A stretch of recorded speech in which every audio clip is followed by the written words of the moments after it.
Chapter 2. The Past, Present, and Future of McDonaldization, from the Iron Cage to the Fast Food Factory and beyond. McDonaldization did not emerge in a vacuum. It was preceded by a series of social and economic developments that not only anticipated it, but also gave it many of the basic characteristics touched on in Chapter 1. In the first half of this chapter, I will look briefly at a few of these developments. First, I will examine the notion of bureaucracy and Max Weber's theories about it, and the larger process of rationalization. Next, I will discuss the Nazi Holocaust, a method of mass killing that can be viewed as the logical extreme of Weber's fears about rationalization and bureaucratization. Then, I will look at several intertwined socioeconomic developments that were precursors of McDonaldization: scientific management, as invented at the turn of the century by F.W. Taylor; Henry Ford's assembly line, the mass-produced suburban houses of Levittown, the shopping mall; and Ray Kroc's creation of the McDonald's chain. These are not only of historical interest, most continue to be important to this day. The second half of the chapter will focus on the present, as well as some thoughts on the future of McDonaldization. I begin with several of the forces driving McDonaldization today, including its profitability, its value in society, and how it fits with other ongoing changes. Then I turn to the relationship between McDonaldization and three of the most important social changes of our time: the rise of post-industrial, post-Fordist, and postmodern society. The discussion then shifts to a more specific issue, the ascent of Mt. Everest, because it seems to indicate that there are no limits to the future expansion of McDonaldization. Bureaucratization, making life more rational. A bureaucracy is a large-scale organization composed of a hierarchy of offices. In these offices, people have certain responsibilities and must act in accordance with rules, written regulations, and means of compulsion exercised by those in higher-level positions. The bureaucracy is largely a creation of the modern Western world. Although earlier societies had organizational structures, they were not nearly as effective as bureaucracy. In traditional societies, officials performed their tasks out of personal loyalty to their leader. These officials were subject to personal whim rather than impersonal rules. Their offices lacked clearly defined spheres of competence. There was no clear hierarchy of positions, and officials did not need technical training to gain a position. Ultimately, bureaucracy differs from earlier methods of organizing work because of its formal structure, which allows for greater efficiency. Institutionalized rules and regulations lead, even force, those employed in bureaucracy to choose the best means to arrive at their ends. A given task is broken down into components, with each office responsible for a distinct portion of the larger task. Each office follows preset rules and regulations in a predetermined sequence. When each office completes its required part, the task is finished. By handling tasks this way, bureaucracy applies what history has shown to be the most effective means to achieve the desired end. Weber's theory of rationality, the roots of modern thinking on bureaucracy, lie in the work of turn of the century German sociologist Max Weber. His ideas on bureaucracy are embedded in his broader theory of the rationalization process. Weber described how the modern Western world became increasingly rational, dominated by efficiency, predictability, calculability, and non-human technologies that control people. He also examined why the rest of the world largely failed to rationalize. McDonaldization is an amplification and extension of Weber's theory of rationalization, especially into the realm of consumption. For Weber, the model of rationalization was the bureaucracy. For me, the fast food restaurant is the paradigm of McDonaldization. Weber demonstrated that the modern Western world produced a distinctive kind of rationality. Various types of rationality had existed in all societies, but none had produced the type that Weber called formal rationality. This is the kind of rationality I refer to when discussing McDonaldization, or the rationalization process in general. According to Weber, formal rationality means that the search for the optimum means to a given end is shaped by rules, regulations, and larger social structures. Individuals are not left to their own devices in searching for the best way to achieve an objective. Previously, people had been left to discover such mechanisms on their own, or with vague guidance from larger value systems like religion. After the development of formal rationality, they could use institutionalized rules that help them decide, or even dictate to them, what to do. An important aspect of formal rationality is that it allows individuals little choice in selecting means to ends. In a formally rational system, virtually everyone can or must make the same optimal choice. Weber praised bureaucracy, his paradigm of formal rationality, for its advantages over other mechanisms that help people discover and implement optimum means to ends. The most important advantages align with the four basic dimensions of rationalization and McDonaldization. First, Weber viewed bureaucracy as the most efficient structure for handling large numbers of tasks requiring extensive paperwork, now often computer work. For example, he might have cited the Internal Revenue Service, IRS, as no other structure could process millions of tax returns as effectively.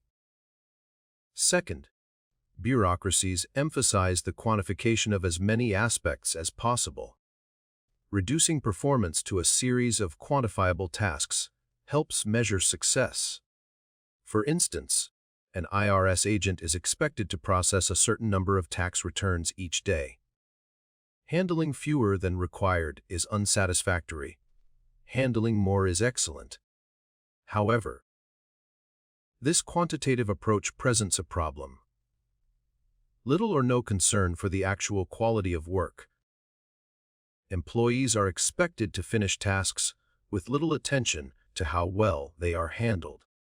IRS agents who receive positive evaluations for managing large numbers of cases may actually process them poorly, costing the government thousands or even millions of dollars in uncollected revenue.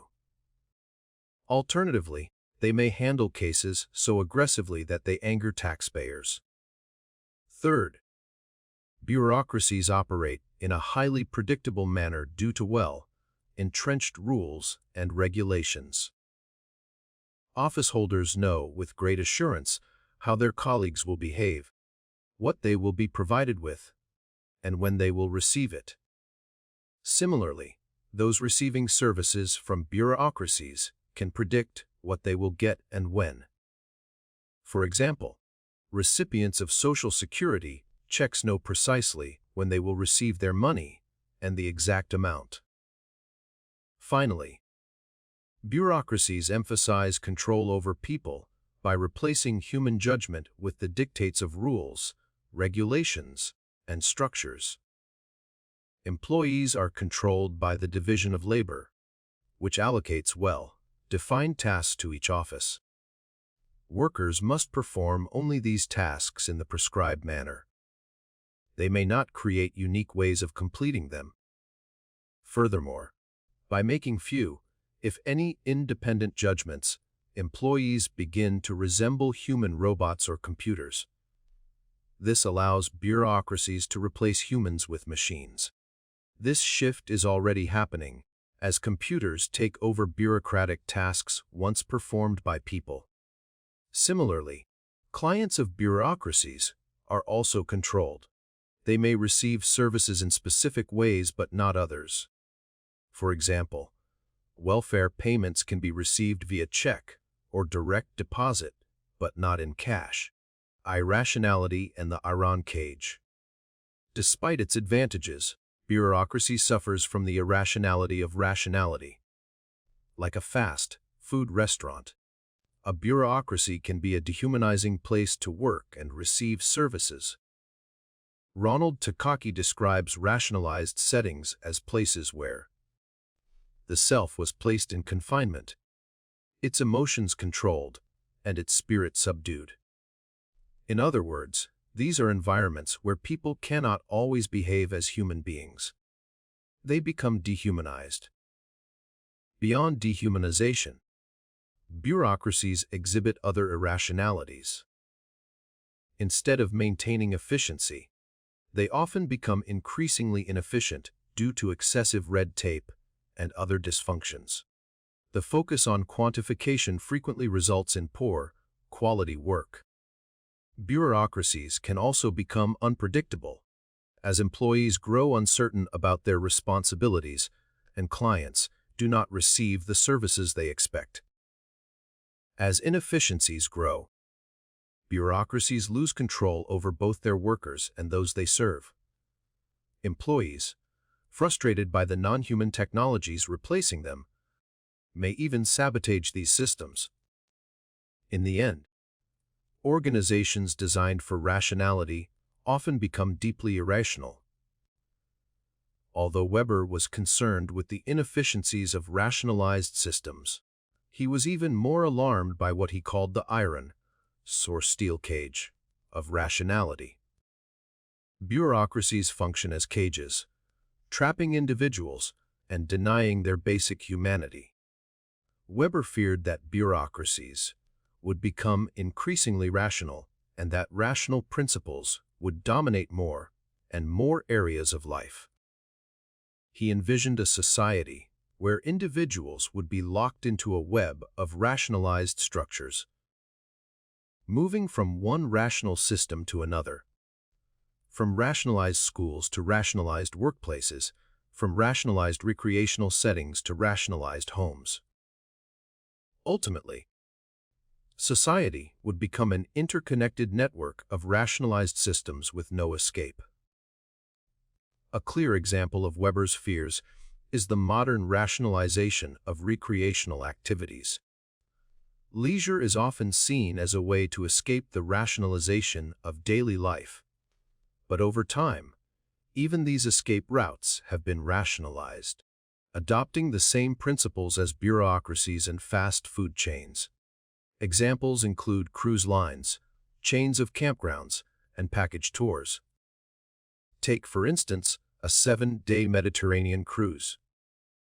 The ship follows a planned route, stopping briefly at major tourist sites along the southern European coast.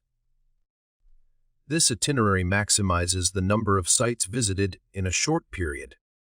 At particularly notable stops, the ship docks for a few hours, allowing passengers to disembark, have a quick local meal, buy souvenirs, and take pictures before rushing back on board. Overnight, the ship travels to the next location. Passengers wake up, have breakfast, and arrive at another site, ready to repeat the process. The entire trip is highly efficient and structured. With even recreational activities becoming rationalized, people come closer to living in Weber's iron cage of rationality. The Holocaust, mass-produced death. Weber wrote about the iron cage of rationalization and bureaucratization in the early 1900s. Zygmunt Bauman argues that Weber's worst fears were realized in the Nazi Holocaust, which began just decades after Weber's death in 1920. Bauman contends that the Holocaust may serve as a paradigm of modern bureaucratic rationality. Like bureaucracy, the Holocaust was a distinct product of Western civilization.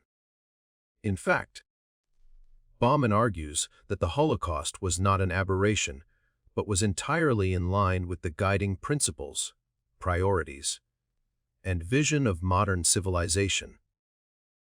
The Holocaust required the rationality of the modern world and could not have occurred in premodern, less rationalized societies.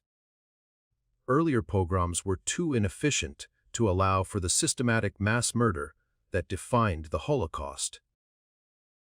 The Holocaust can also be seen as an example of modern social engineering, with the goal of creating a perfectly rational society.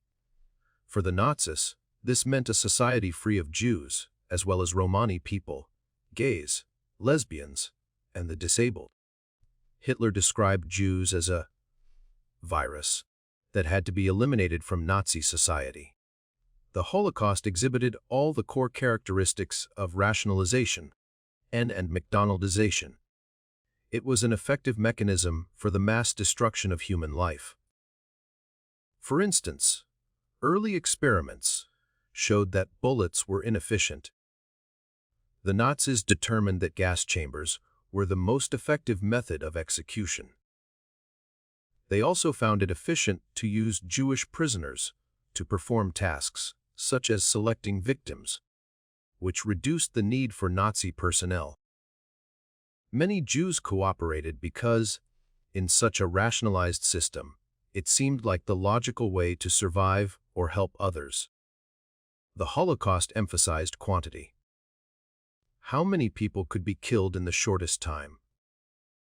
There was no concern for the quality of life, or even the quality of death, as Jews were systematically marched to the gas chambers.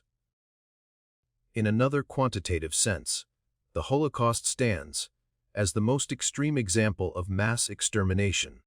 Like everything else done in the modern, rational, planned, scientifically informed, expert, efficiently managed, coordinated way, the Holocaust put to shame all its alleged pre-modern equivalents, exposing them as primitive, wasteful, and ineffective by comparison.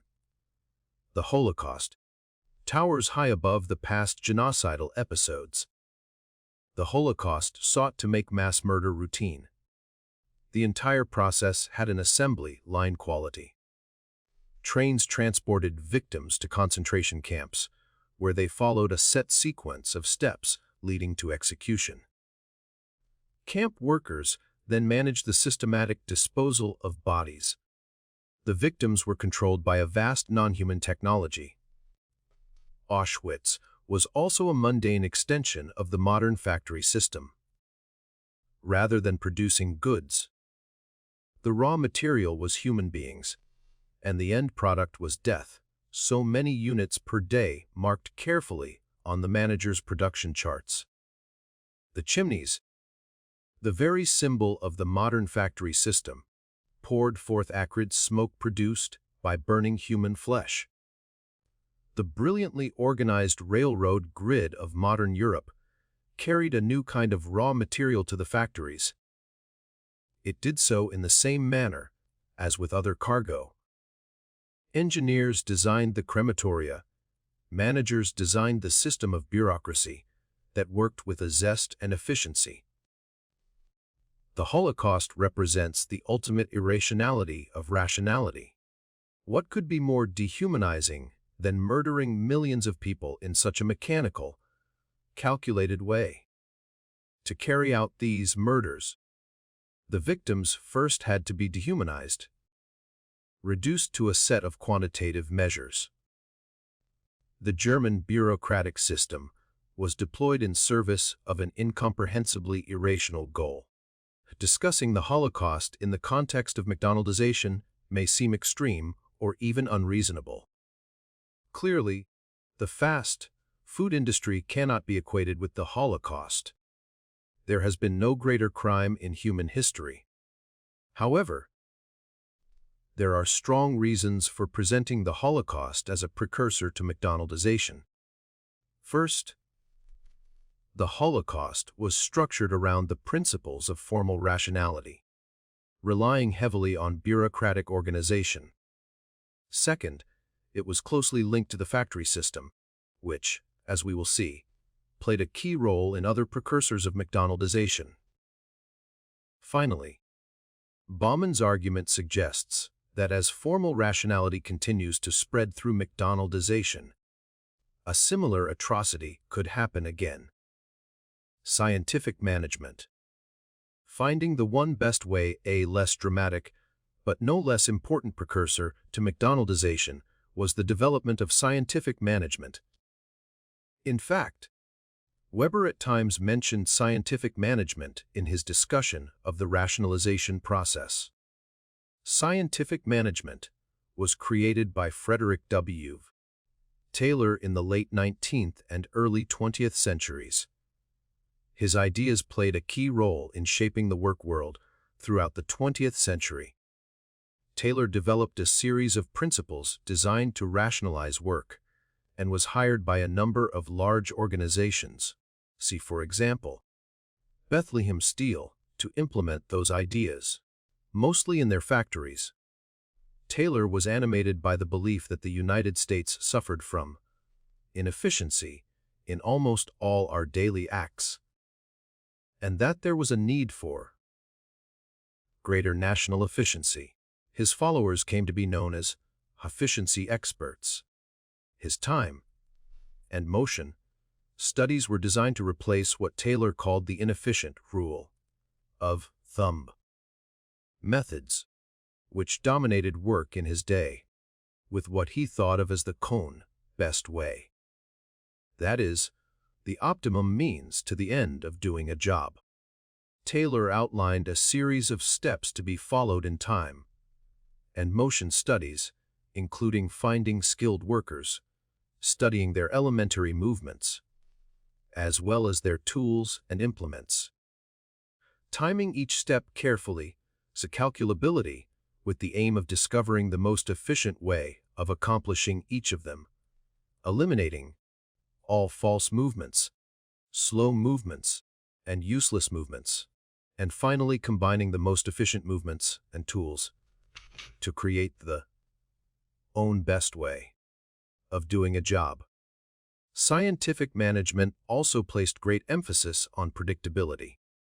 Clearly, in delineating the one best way to do a job, Taylor sought an approach that each and every worker could use. Taylor also believed that allowing workers to choose their own tools and methods of doing a job led to low productivity and poor quality. Instead, he sought the complete standardization of tools and work processes.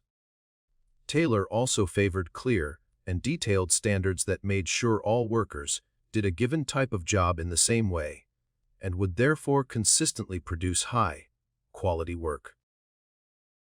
Overall, scientific management produced a non-human technology that exerted great control over workers. When workers followed Taylor's methods, employers found that they worked much more efficiently, that everyone performed the same steps, that is, their work exhibited predictability, and that they produced a great deal more, while their pay had to be increased only slightly. Another instance of emphasizing calculability. Taylor's methods thus meant increased profits for those enterprises that adopted them. Like all rational systems, scientific management had its irrationalities. Above all, it was a dehumanizing system in which people were considered expendable and treated as such. Furthermore, because workers did only one or a few tasks, most of their skills and abilities remained unused. Although one hears little these days of Taylor, efficiency experts, and time and motion studies, their impact is strongly felt in a McDonaldized society. For instance, hamburger chains strive to discover and implement the own best way to grill hamburgers, cook French fries, prepare shakes, process customers, and the rest. The most efficient ways of handling a variety of tasks have been codified in training manuals and taught to managers who, in turn, teach them to new employees. the design of the fast food restaurant and its various technologies have been put in place to aid in the attainment of the most efficient means to the end of feeding large numbers of people. Here, again, McDonald's did not invent these ideas, but rather brought them together with the principles of the bureaucracy and of the assembly line, thus contributing to the creation of McDonaldization. The assembly line, turning workers into robots, like modern bureaucracy and scientific management. The assembly line came into existence at the dawn of the 20th century. Pioneered in the bureaucratized automobile industry, the ideas of scientific management helped shape that industry. The automobile assembly line was invented mainly because Henry Ford wanted to save time, energy, and money. That is, to be more efficient. Greater efficiency would lead to lower prices, increased sales, and greater profitability for the Ford Motor Company. Ford got the idea for the automobile assembly line from the overhead trolley system used at the time by Chicago meatpackers to butcher cattle. As the steer was propelled along on the trolley system, a line of highly specialized butchers performed specific tasks, so that, by the end of the line, the steer had been completely butchered. This system was clearly more efficient than having a single meat cutter handle all these tasks. On the basis of this experience and his knowledge of the automobile business, Ford developed a set of principles for the construction of an automobile assembly line. Principles that to this day stand as models of efficiency, including reducing work-related movements to an absolute minimum. Parts needed in the assembly process are to travel the least possible distance. Mechanical, rather than human, means are to be used to move the car stem and parts from one step in the assembly process to the next. And complex sets of movements are to be eliminated with the worker doing, as nearly as possible, only one thing with one movement. The Japanese adopted American assembly line technology after World War II and then made their own distributions to heighten distinctive efficiency. For example, the Japanese just-in-time system replaced the American just-in-case system. Both systems refer to the supply of needed parts to a manufacturing operation. In the American system, parts are stored in the plant until, or in case, they are needed. This system leads to inefficiencies, such as the purchase and storage, at great cost of parts that will not be needed for quite some time. To counter these inefficiencies, the Japanese developed the just-in-time system. Needed parts arrive at the assembly line just as they are to be placed in the car, or whatever object is being manufactured. In effect, all the Japanese company's suppliers become part of the assembly line process. In either system, the assembly line permits the quantification of many elements of the production process and maximizes the number of cars or other goods produced. What each worker on the line does, such as putting a hubcap on each passing car, is highly predictable and leads to identical end products. The assembly line is also a non-human technology that permits maximum control over workers. It is immediately obvious when a worker fails to perform the required tasks. There would, for example, be a missing hubcap as the car moves down the line. The limited time allotted for each job allows little or no room for innovative ways of doing a specific task. Thus, fewer, as well as less skilled, people are able to produce cars. Furthermore, the specialization of each task permits the replacement of human workers with robots. Today, mechanical robots handle more and more assembly line tasks. As has been well detailed by many observers, The assembly line carries with it much irrationality. For example, it can be a dehumanizing setting in which to work. Human beings, equipped with a wide array of skills and abilities, are asked to perform a limited number of highly simplified tasks over and over. Instead of expressing their human abilities on the job, people are forced to deny their humanity and to act like robots. Despite its flaws, the assembly line represented a remarkable step forward in the rationalization of production and became widely used throughout manufacturing. Like bureaucracy and even the Holocaust, the automobile assembly line is an excellent illustration of the basic elements of formal rationality. The assembly line also has had a profound influence on the development of the fast food restaurant. The people who pioneered fast food revered Ford's assembly line methods. The most obvious example of this mimicry is the conveyor belt used by Burger King to cook its hamburgers. Less obvious is the fact that much of the work in a fast food restaurant is performed in assembly line fashion, with tasks broken down into their simplest components. In addition to being a precursor, the automobile assembly line laid the groundwork for McDonaldization in another way. Mass production gave many people ready access to affordable automobiles, which in turn led to the immense expansion of the highway system and the tourist industry that grew up alongside it. Restaurants, hotels, campgrounds, gas stations, and the like arose and served as the precursors to many of the franchises that today lie at the heart of the McDonaldized society. Here's your cleaned up text with unnecessary symbols removed. Levitone putting up houses. Boom, boom, boom. The availability of the automobile helped make possible not only the fast food restaurant, but also suburbia, especially the mass-produced suburban houses pioneered by Levitt and Sons.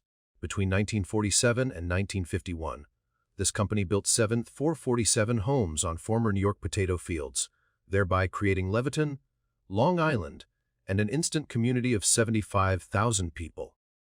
The first houses in the planned community of Levittown, Pennsylvania, went on sale in 1958. The two Levittones provided the model for innumerable contemporary suburban developments. With their need for an access to automobiles, suburban dwellers were, and are, a natural constituency for the fast food restaurant. Levitt and Sons thought of their building sites as large factories, using assembly line technology. What it amounted to was a reversal of the Detroit assembly line. There, the car moved while the workers stayed at their stations. In the case of our houses, it was the workers who moved, doing the same jobs at different locations. The workers performed specialized tasks, much like their compatriots on the automobile assembly line. The same man does the same thing every day, despite the psychologists. It is boring, it is bad. But the reward of the green stuff seems to alleviate the boredom of the work. The Levitts thus rationalized the work of the construction laborer, much as Ford had done with the automobile worker, with much the same attitude toward the worker. The housing site, as well as the work, was rationalized. In and around the building locale, the Levitts constructed warehouses, woodworking shops, plumbing shops, and a sand, gravel, and cement plant. Thus, instead of buying these services and their resulting products from others and then shipping them to the construction site, the products and services were on site and controlled by the Levitts. Where possible, the Levitts also used prefabricated products. They deemed manufacturing an entirely prefabricated house less efficient, however, than making a partially prefabricated one. The actual construction of each house followed a series of rigidly defined and rationalized steps. For example, in constructing the wall framework, the workers did no measuring or cutting. Each piece had been cut to fit. The siding for a wall consisted of 73 large sheets of color bestos, replacing the former requirement of 570 small shingles. All houses were painted under high pressure using the same two-tone scheme, green on ivory. As a result, once the groundwork is down, houses go up boom, boom, boom. The result, of course, was a large number of nearly identical houses produced quickly at low cost. The emphasis on quantitative factors went beyond the physical construction of the house. Advertisements for Leviton houses stressed the size and value of the house. In other words, Leviton, like its many successors in the march toward increased rationalization, tried to convince consumers that they were getting the most for the least money. These principles, once used exclusively in low-priced homes, have since been applied to high-priced homes as well. McMansions are increasingly often little more than huge and luxuriously appointed, factory-made modular homes. Many have criticized life in identical houses in highly rationalized communities. One early critique renamed suburbia disturbia, describing the suburban home as a split-level trap. However, one can also look positively at suburban rationalization. For example, many residents of Leviton have customized their homes so that they no longer look as homogeneous as before. Other observers have found much of merit in Leviton and suburbia. Herbert Gans, for example, concluded his study of a third Leviton built in New Jersey by arguing that, whatever its imperfections, Leviton is a good place to live. Whether or not it is a good place to live, Leviton is certainly a rationalized place. Shopping centers. Malling America, another component of rationalized society, whose development was fueled by the rise of automobiles and of suburban housing, was the fully enclosed shopping mall. The modern mall had precursors in arcades such as the Galleria Vittorio Emanuele in Milan, Italy, completed in 1877, and the first planned outdoor shopping center in the United States, built in 1916 in Lake Forest, Illinois. The original fully enclosed shopping mall, however, was Southdale Center in Edina, Minnesota, which opened in 1956, not long after the opening of Ray Kroc's first McDonald's.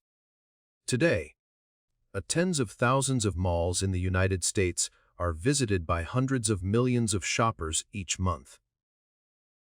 The largest shopping mall in the United States to date, the Mall of America, opened in 1992 down the road from Edina, in Bloomington, Minnesota. It includes 4 department stores, 520 specialty shops, many of them parts of chains, and an amusement park. Enormous malls have become a global phenomenon. In fact, 8 of the 10 largest mega malls are now found in Asia. The largest, by far, is the South China Mall in Dongguan, China, which dwarfs the Canadian and American mega malls. It has 7.1 million square feet compared to 3.8 million at the West Edmonton Mall and 2.8 million at the Mall of America. The South China Mall has 500 stores, West Edmonton 800, and Mall of America 520. While most of the world's largest mega malls are now in China, others can be found in the Philippines, Dubai, Turkey, Kuala Lumpur, Colombia, Thailand, and Brazil. Found in these mega malls are theme zones, ice skating rinks, a walk-through aquarium, a 48-story hotel, and so on. Shopping malls and McDonaldized chains complement each other beautifully. The malls provide a predictable, uniform, and profitable venue for such chains. For their part, Most malls would have much unrented space and would not be able to exist were it not for the chains. Simultaneous products of the fast, moving automobile age. Malls and chains feed off each other, furthering McDonaldization. Ironically, malls today have become a kind of community center for both young and old. Many elderly people now use malls as places to both exercise and socialize. Teens prowl the malls after school and on weekends, seeking social contact and checking out the latest in fashions and mass entertainment. Because some parents also take their children to malls to play. Malls are now offering playrooms, free ones as well as profit, making outlets that charge an entry fee and offer things like free video games and free movies. Like many other contributors to the McDonaldization of society, malls strive to engage customers from the cradle to the grave. William Kowinski argues that the mall was the culmination of all the American dreams, both decent and demented, the fulfillment, the model of the post-war paradise. One could give priority to the mall, as Kowinski does, and discuss the malling of America. However, in my view, the fast food restaurant is a far more powerful and influential force. Like the mall, however, McDonaldization can be seen as both decent and demented. It is important to note that since the onset of the Great Recession in late 2007, shopping malls throughout the United States have been plagued by an increasing number of empty shops, a devastating sight in malls that adversely affects the spectacle they are endeavoring to create. And many of these shops are outlets of chains that are retrenching or themselves going out of business. Closed shops mean less revenue to the mall owners and make it more difficult for them to survive. Many malls are themselves in danger of closing, are in the process of closing, or have already closed as a result of the recession. The result is the proliferation of dead malls. Dead malls, such as the Randall Park Mall outside Cleveland, Ohio. However, strip malls and even fully enclosed, big box malls have been experiencing problems for some time. McDonald's, creating the fast food factory. The basic McDonald's approach was created by two brothers, Mac and Dick McDonald, who opened their first restaurant in Pasadena, California, in 1937. They based the restaurant on the principles of high speed, large volume, and low price. To avoid chaos, they offered customers a highly circumscribed menu.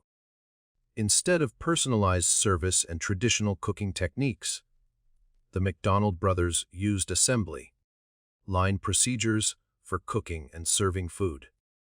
In place of trained cooks, the brothers' limited menu allowed them to break down food preparation into simple, repetitive tasks that could be learned quickly, even by those stepping into a commercial kitchen for the first time.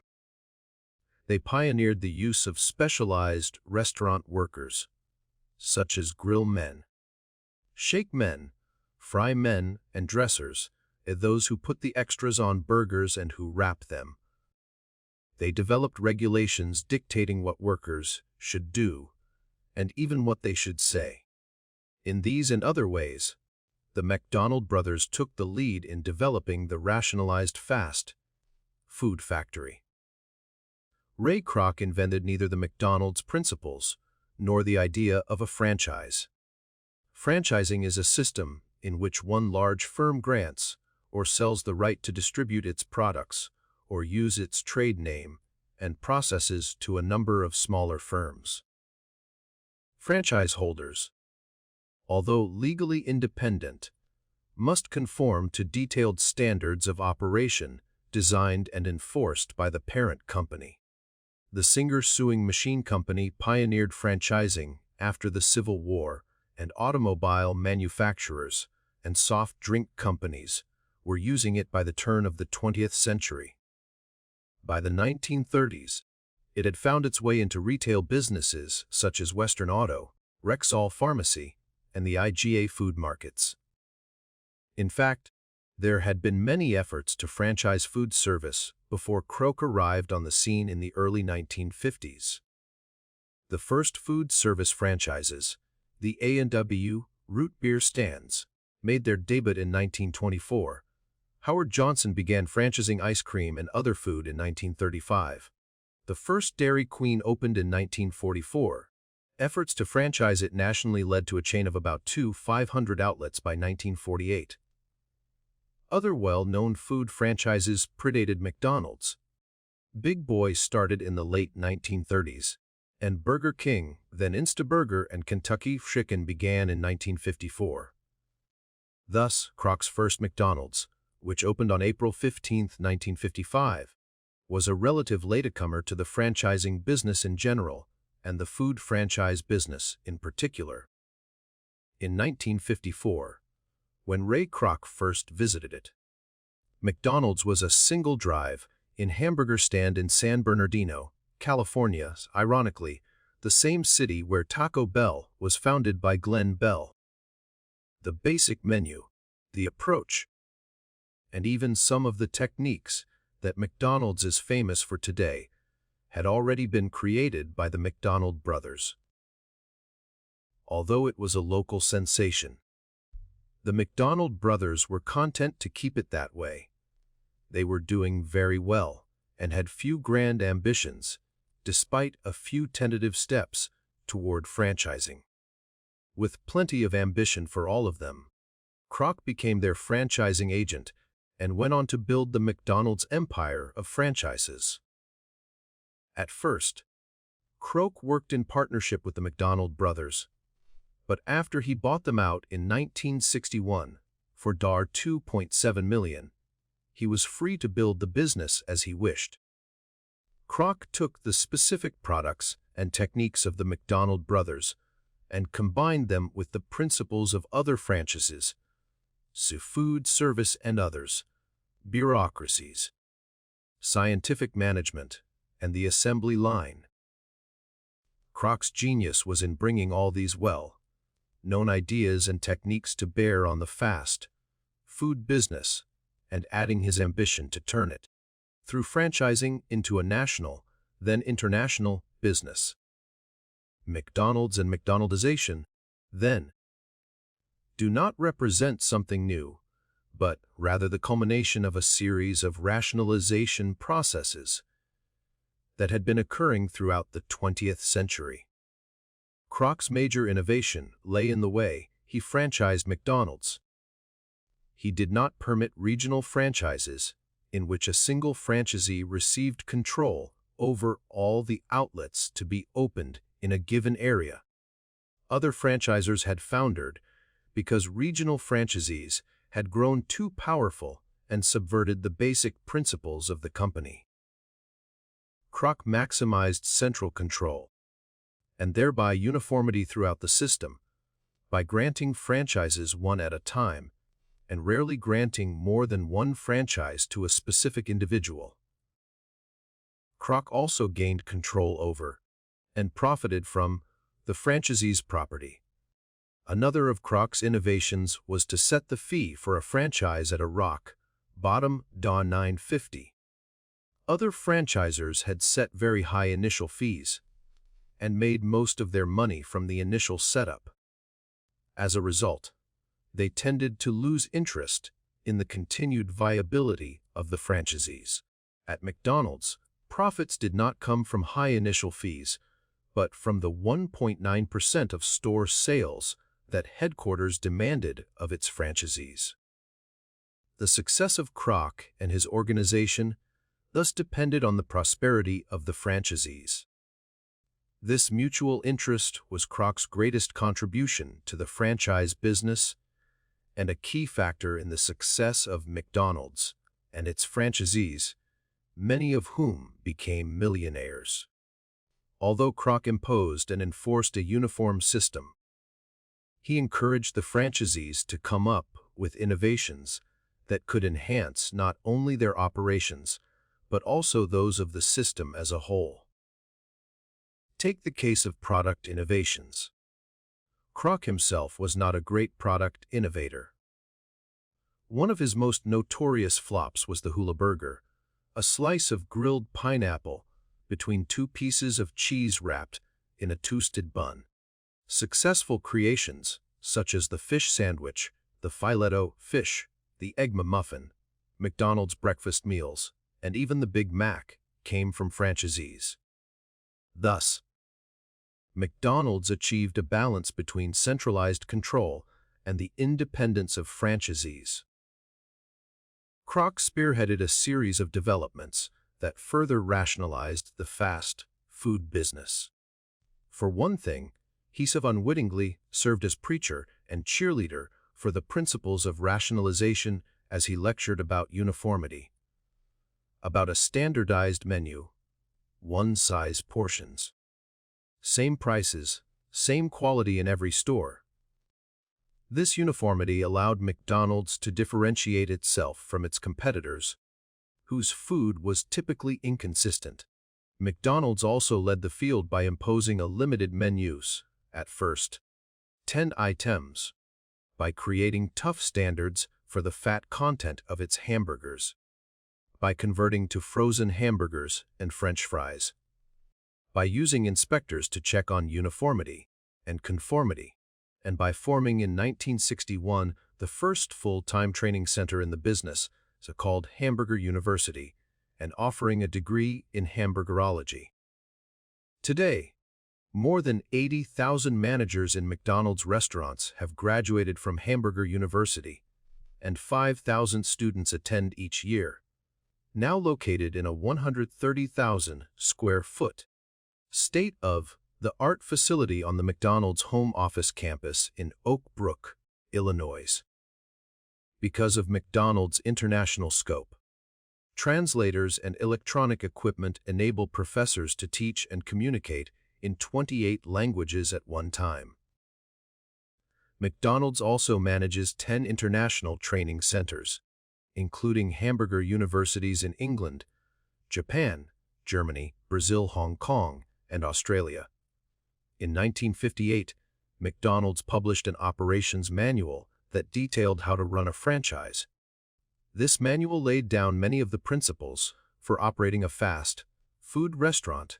It told operators exactly how to draw milkshakes, grill hamburgers, and fry potatoes. It specified precise cooking times for all products and temperature settings for all equipment. It fixed standard portions on every food item, down to the quarter ounce of onions placed on each hamburger patty and the 32 slices per pound of cheese. It specified that French fries be cut at 9/32 of an inch thick. And it defined quality controls that were unique to food service, including the disposal of meat and potato products that were held more than 10 minutes in a serving bin. Grill men were instructed to put hamburgers down on the grill moving from left to right, creating 6 rows of 6 patties each. And because the first 2 rows were farthest from the heating element, they were instructed as and still ere to flip the 3rd row first, then the 4th, 5th, and 6th before flipping the first 2. It is hard to imagine a more rational system. Given this history, we now turn to the contemporary status and some future possibilities of McDonald's and McDonaldization. McDonaldization and contemporary social changes. The forces driving McDonaldization. It pays. We value it. It fits. The attractiveness of the principles of McDonaldization, as well as its many advantages, help to account for its contemporary success and spread. But 3 other factors are also important in understanding its increasing prevalence. S1. Material interests, especially economic goals and aspirations. S2. The culture of the United States, which values McDonaldization as an end in itself and C3, the degree to which McDonaldization is attuned to important changes taking place within society. Higher profits and lower costs profit, making enterprises pursue McDonaldization because it leads to lower costs and higher profits. Clearly, greater efficiency and increased use of non-human technology are often implemented to increase profitability. Greater predictability provides, at the minimum, the climate needed for an organization to be profitable and for its profits to increase steadily from year to year. An emphasis on calculability, on things that can be quantified, helps lead to decisions that can produce and increase profits and makes possible measurements of profitability. In short, people and organizations profit greatly from McDonaldization, and as a result, they aggressively seek to extend its reach. Although not oriented to profits, nonprofit organizations also press McDonaldization for material reasons. Specifically, it leads to lower costs, which permit nonprofit agencies, often in tight economic circumstances, to remain in operation and perhaps even to expand. McDonaldization for its own sake, although economic factors lie at the root of McDonaldization, it has become such a desirable process that many people and enterprises pursue it as an end in itself. Many have come to value efficiency, calculability, predictability, and control and seek them out, whether or not economic gains will result. For example, eating in a fast food restaurant or having a microwave dinner at home may be efficient, but it is more costly than preparing the meal from scratch. Because they value efficiency, people are willing to pay the extra cost. Americans have long valued rationalization, efficiency, and so on, and McDonald's has simply built on that value system. Furthermore, since its proliferation in the late 1950s, McDonald's, to say nothing of the myriad other agents of McDonaldization, has invested enormous amounts of money and great effort in convincing people of its value and importance. Indeed, it now proclaims itself a part of a rich American tradition rather than, as many people believe, a threat to it. Many Americans have eaten at McDonald's in their younger years, gone out with teenage buddies for a burger, taken their children there at various times as they grew up, or gone there to have a cup of coffee with their parents. McDonald's has exploited such emotional baggage to create a large number of highly devoted customers. Even though McDonald's is built on rational principles, its customers' loyalty is, at least to some degree, emotional. Thus, McDonaldization is likely to proceed apace for two reasons. It offers the advantages of rationality, and people are committed to it emotionally. This commitment is what leads people to ignore the company's disadvantages. This acceptance, in turn, helps open the world to even further advances in McDonaldization. While adults may have some emotional commitment to McDonald's, this attachment is even more true of children. In fact, children care little about the rational aspects of McDonald's. They are drawn to it because of emotions created to a large extent by advertisements. Children are more likely to value McDonald's for its own sake, and not because it seems to offer material, especially economic, advantages. Even new entrepreneurs may be attracted to opening a franchise because it has become such an attractive and popular method of operating a business.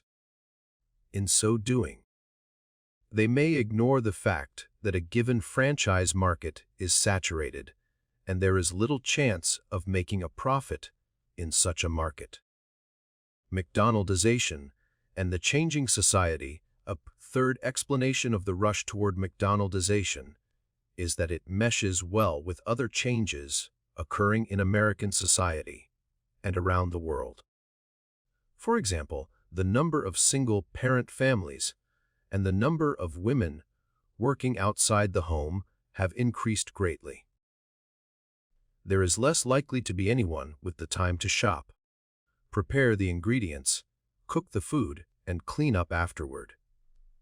There may not even be time, or money, at least during the work week, for meals at traditional restaurants. The speed and efficiency of a fast food meal fits in well with these realities. Many other McDonaldized institutions offer similar matches. The fast food model also thrives in a society that emphasizes mobility, especially by automobile. Teenagers and young adults in the United States and elsewhere, the most likely devotees of the fast food restaurant, now have ready access to automobiles. And they need automobiles to frequent most fast food restaurants, except those found in the hearts of large cities. More generally, the fast food restaurant suits a society in which people prefer to be on the move. Going out for a McDonaldized dinner or any other rationalized activity is in tune with the demands of such a society. Even better is the use of the drive-through window so that people do not even have to stop to eat. Further serving McDonaldization is the increasing number of people who travel about, either on business or for vacations. People on the move seem to like the idea that, even though they are in a different part of the country or world, they can still go to a familiar fast food restaurant to eat the same foods they enjoy at home. The increasing affluence of at least a portion of the population, accompanied by more discretionary funds, is another factor in the success of fast food restaurants. People who have extra funds can support a fast food habit and eat at such restaurants regularly. At the same time, the fast food restaurant offers poor people the possibility of an occasional meal out. The increasing influence of the mass media also contributes to the success of fast food restaurants. Without saturation advertising and the ubiquitous influence of television and other mass media, fast food restaurants would not have succeeded as well as they have. Similarly, the extensive advertising employed by McDonaldized systems has helped make them resounding successes.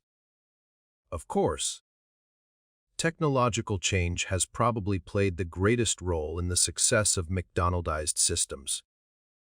Initially, technologies such as bureaucracies, scientific management, the assembly line, and the major product of that production system, the automobile, all contributed to the birth of the fast food society. Over the years, innumerable technological developments have both spurred and been spurred by McDonaldization, automatic drink dispensers, supermarket scanners, foods that cook themselves, the microwave oven, the 24-second clock in professional basketball, ATMs, voicemail, OnStar navigation systems, laptops, iPods, PDAs, and many others. Many technological marvels of the future will either arise from the expanding needs of a McDonaldizing society or help create new areas to be McDonaldized. Today, the computer is the technology that contributes the most to the growth of McDonaldization. In particular is the burgeoning importance of the Internet. Internet technology such as portals, for example, Internet Explorer, and search engines, such as Google and Yahoo, have greatly rationalized and simplified access to the Internet. Today, the Internet is user-friendly and accessible to billions of people who are largely ignorant of computer technology and computer programming. All of the above factors are associated with aspects of the contemporary world associated with modernity and the modern world. There are many who argue, however, that we have moved, or are in various ways moving, beyond a modern world to one that is described as post-industrial, post-Fordist, and postmodern. Other major social changes. McDonaldization in the era of the posts. The ideas to be discussed in this section imply that modern phenomena such as McDonaldization are likely to soon disappear. I maintain, however, that McDonaldization and its modern, as well as its industrial and Fordist characteristics are not only here for the foreseeable future, but are also influencing society at an accelerating rate. Although important post-industrial, post-Fordist, and postmodern trends are also occurring, some thinkers associated with these perspectives have been too quick to declare an end to modernity, at least in its McDonaldized form. Post-industrialism and McDonaldization, complexification and simplification. Daniel Bell and many others argues that we have moved beyond industrial society to a new, post-industrial society. Among other things, this change means that the focus in society has shifted from producing goods to providing services.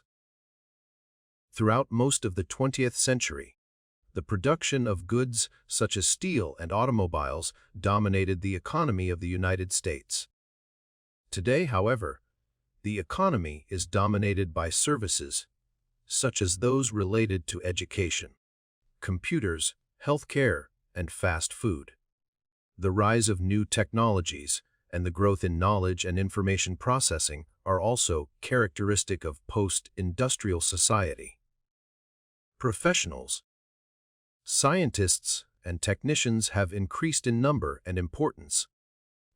The implication is that post-industrial society will be dominated by creative knowledge workers and not by routinized employees of McDonaldized systems. However, the low-status service occupations that are so central to a McDonaldized society show no sign of disappearing. In fact, they have expanded. McDonaldization is built on many of the ideas and systems of industrial society, especially bureaucratization, the assembly line, and scientific management.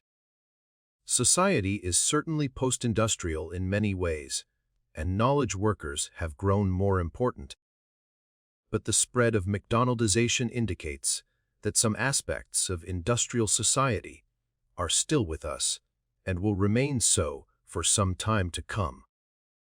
Gerald Hage and Charles Powers contend that a new post-industrial organization has arisen and coexists with the classic industrial organization, as well as with other organizational forms.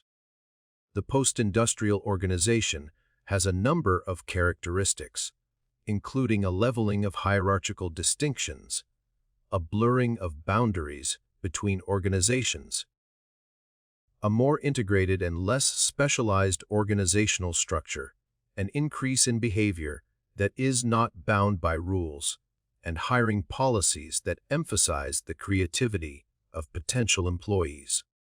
In contrast, McDonaldized organizations continue to be hierarchical.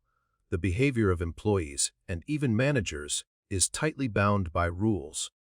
And the last thing on the minds of those hiring for most jobs is creativity.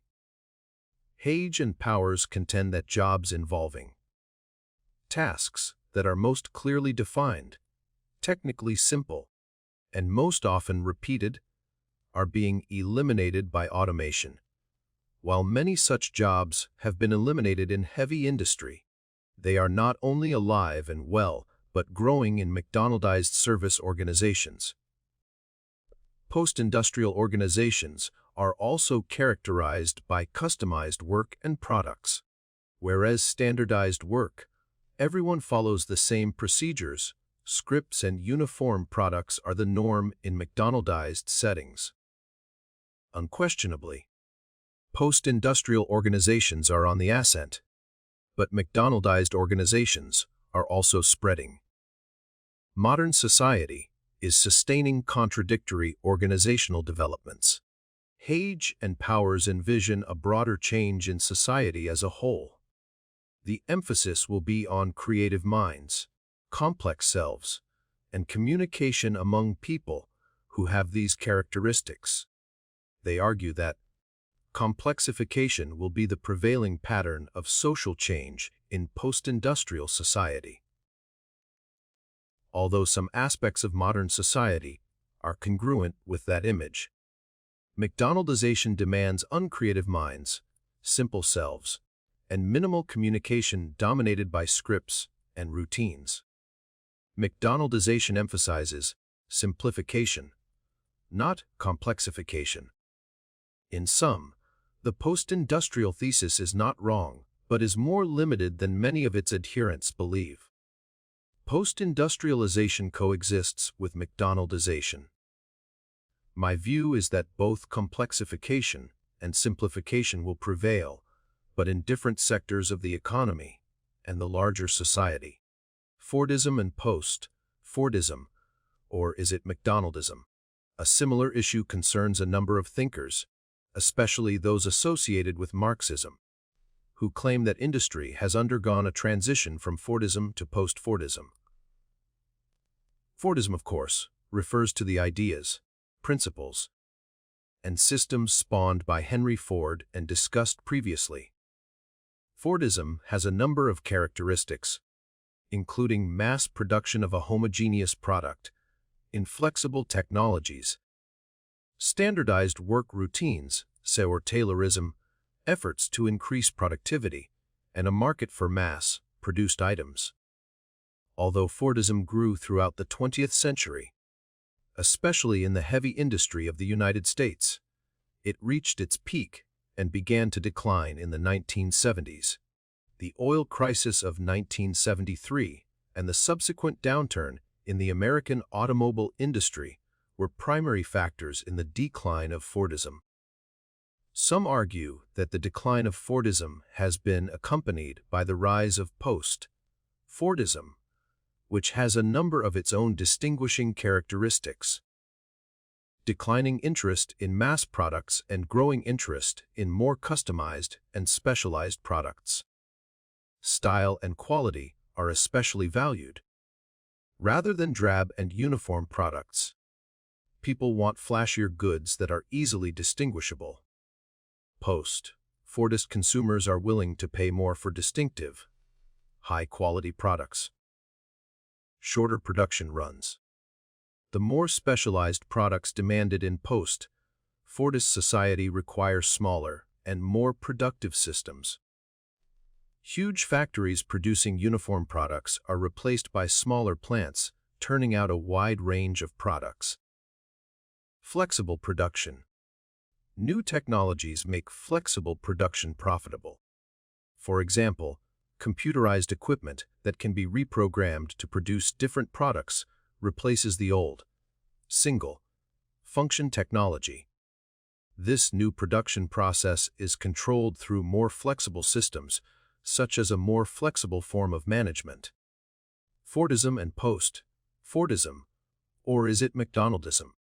A similar issue concerns a number of thinkers, especially those associated with Marxism, who claim that industry has undergone a transition from Fordism to post-Fordism. Fordism, of course, refers to the ideas, principles, and systems spawned by Henry Ford and discussed previously.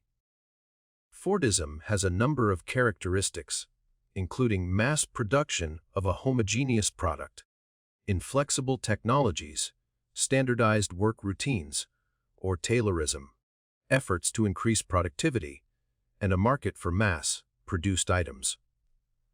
Although Fordism grew throughout the 20th century, especially in the heavy industry of the United States, it reached its peak and began to decline in the 1970s. The oil crisis of 1973 and the subsequent downturn in the American automobile industry were primary factors in the decline of Fordism. Some argue that the decline of Fordism has been accompanied by the rise of post-Fordism, which has a number of its own distinguishing characteristics. declining interest in mass products and growing interest in more customized and specialized products. Style and quality are especially valued. Rather than drab and uniform products, people want flashier goods that are easily distinguishable. Post-Fordist consumers are willing to pay more for distinctive, high-quality products. Shorter production runs. The more specialized products demanded in post-Fordist society require smaller and more productive systems. Huge factories producing uniform products are replaced by smaller plants, turning out a wide range of products. Flexible production.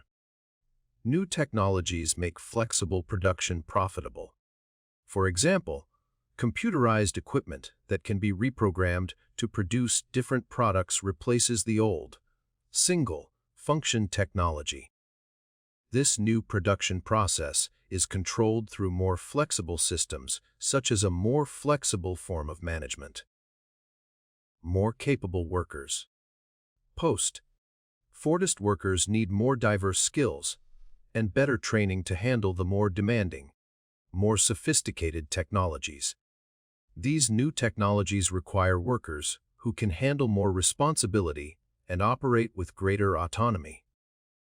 Greater differentiation. As post-Fordist workers become more differentiated, they come to want more differentiated commodities, lifestyles, and cultural outlets. In other words, greater differentiation in the workplace leads to greater differentiation in society as a whole. The result is more diverse demands from consumers and thus still greater differentiation in the workplace. Although these elements of post-Fordism have emerged in the modern world, elements of old-style Fordism persist and show no signs of disappearing. There has been no clear historical break with Fordism. In fact, McDonaldization, a phenomenon that clearly has many things in common with Fordism, is growing at an astounding pace in contemporary society. Among the things McDonaldization shares with Fordism are the following: homogeneous products dominate a McDonaldized world. The Big Mac, the Egg McMuffin, and Chicken McNuggets are identical from one time and place to another. Technologies such as Burger King's conveyor system, as well as the French fry and soft drink machines throughout the fast food industry, are as rigid as many of the technologies in Henry Ford's assembly line system. The work routines in the fast food restaurant are highly standardized. Even what the workers say to customers is routinized. The jobs in a fast food restaurant are skilled. They take little or no skill. The workers are homogeneous and interchangeable. The demands and the actions of the customers are homogenized by the needs of the fast food restaurant. Don't dare ask for a not so well done burger. What is produced and how it is consumed are homogenized by McDonaldization. Fordism has thus continued and will undoubtedly endure, although it has been transformed to a large extent into McDonaldism. Furthermore, classic Fordism, especially in the automobile and steel industries, remains a significant but declining part of modern society. Postmodernity, a threat to McDonaldization. The more general theoretical perspective known as postmodernism argues that we have entered, or are entering, a new society that represents a radical break with modern society. Postmodernity follows and supplants modernity. Modern society is thought of as highly rational and rigid, whereas postmodern society is seen as less rational, more irrational, and more flexible. To the degree that postmodernity is seen as a successor to modernity, postmodern social theory stands in opposition to the McDonaldization thesis. The idea that irrationality is increasing contradicts the view that there is an increase in rationality. If we have, in fact, entered a new postmodern era, then McDonaldization would be confronted with a powerful opposing force. However, less radical postmodern orientations allow us to see phenomena such as McDonald's as having both modern and postmodern characteristics. David Harvey sees many continuities between modernity and postmodernity. Central to Harvey's argument is the idea of time, space compression. He believes that modernism compresses both time and space, speeding the pace of life and shrinking the globe. For example, computers allowing us to send mail messages almost instantly to anywhere in the world, and that the process has accelerated in the postmodern era. As an example of space compression within the McDonaldized world, consider that foods once available only in foreign countries or large cities are now quickly and widely available throughout the United States because of the spread of fast food chains dispensing Italian, Mexican, or Cajun food. Similarly, in the realm of time compression, foods that formerly took hours to prepare can now take seconds in a microwave oven or be purchased in minutes at shops and supermarkets offering pre-prepared foods. The best known argument linking modernity and postmodernity is made by Frederick Jameson. Jameson's position is that capitalism, certainly a modern phenomenon, is now in its late phase, although it continues to dominate today's world. The late phase of capitalism involves a prodigious expansion of capital into hitherto uncommodified areas. For Jameson, the key to contemporary capitalism is its multinational character and the fact that multinational corporations, such as McDonald's and IKEA, have greatly increased the range of products transformed into commodities. Clearly, McDonaldization shows no signs of disappearing and being replaced by new, postmodern structures. However, McDonaldized systems do exhibit many postmodern characteristics side by side with modern elements, e.g., time, space compression. Thus, we are safe in saying that the McDonaldizing world demonstrates aspects of both modernity and postmodernity. And this conclusion clearly indicates that postmodernity does not represent a barrier to continued McDonaldization. The future: are there any limits to the expansion of McDonaldization? The preceding section gives us a sense of where McDonaldization stands in the contemporary world and its relationship to some key ongoing changes. None of these changes are barriers to the further expansion of McDonaldization and may even serve to spur its further expansion. We turn now to an example: the climbing of Mt. Everest, which seems to indicate that there are few, if any, limits to the future expansion of McDonaldization. The issue of the limits of McDonaldization is raised, at least implicitly, in John Krakauer's Into Thin Air, which describes several death-defying efforts to climb Mt. Everest in 1996. It is clear that there have been efforts to McDonaldize dangerous acts, such as mountain climbing in general, and Everest in particular, but it is also clear from the death of 12 people in the 1996 ascent that this intrinsically irrational act cannot, at least as yet, be totally rationalized. Krakauer describes the variety of steps that have been taken over the years to McDonaldize the ascent. At the top of the list are technological advances, such as sophisticated climbing gear, canisters to supply supplemental oxygen at higher altitudes, helicopters for transport to the take-off point for the climb, a trip that used to take more than a month, and for the rescue of ill or injured climbers, medical technologies, 7 personnel to deal with problems associated with falls, acute altitude sickness, and the like, and satellite phones, computers, the internet, and fax machines to keep in touch with climbers as they ascend. Krakauer also cites organizational arrangements designed to prevent people from going it alone and to make the climbing team operate like a well-oiled machine. One group leader was lauded for his impressive organizational skills and his elaborate systems. The best example of the effort to rationalize the climbing of Everest in 1996 was one team's system for fast track acclimatization, altitudeization, to the debilitudes. It involved fewer trips from base camp, and each successive excursion involved trekking a standard number of feet up the mountain.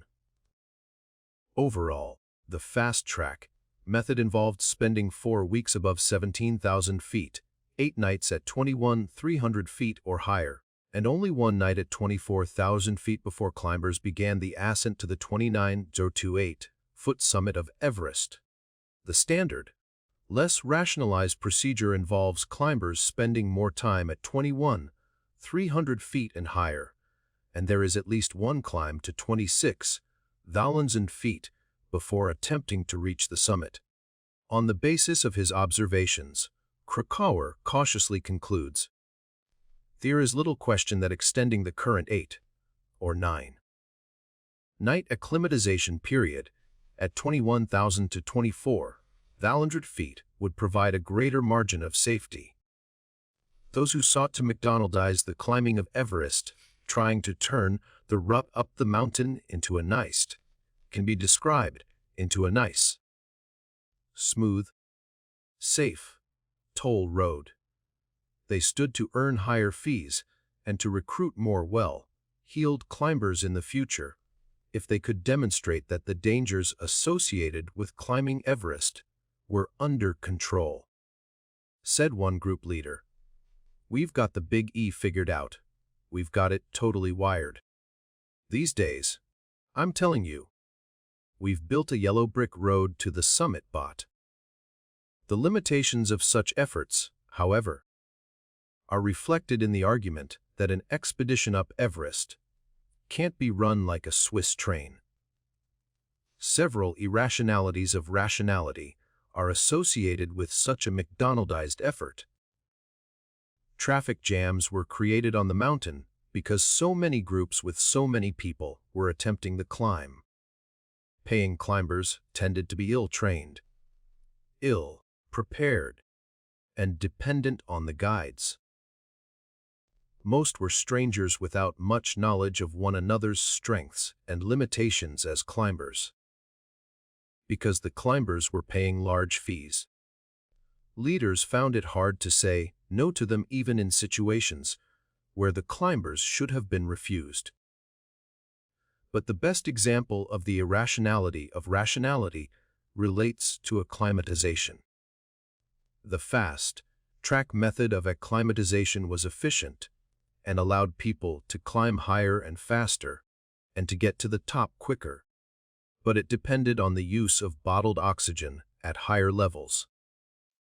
The lack of adequate time for acclimatization at each level made it harder for those involved in the 1996 climb to survive when oxygen proved unavailable at the higher levels. The 1996 ascent exhibited other irrationalities, including inexperienced climbers, a guide who was climbing Everest for the first time, the apparent selfishness of another guide, the torpedoes approach of one group leader, the competitive rivalry between group leaders, and the violation of one group's own deadline to begin descending from the summit. Such irrationalities are not inherent in the effort to climb Everest or in the rationalization of mountain climbing, but similar things are likely to occur and contribute to problems on any given climb. Beyond the irrationalities of rationality and the irrationalities of this particular climb, there is the inherent irrationality of seeking to ascend Mt. Everest. Since organized climbs began in 1921, more than 200 people have died on Everest. As climbers ascend ever higher, Physiological problems mount.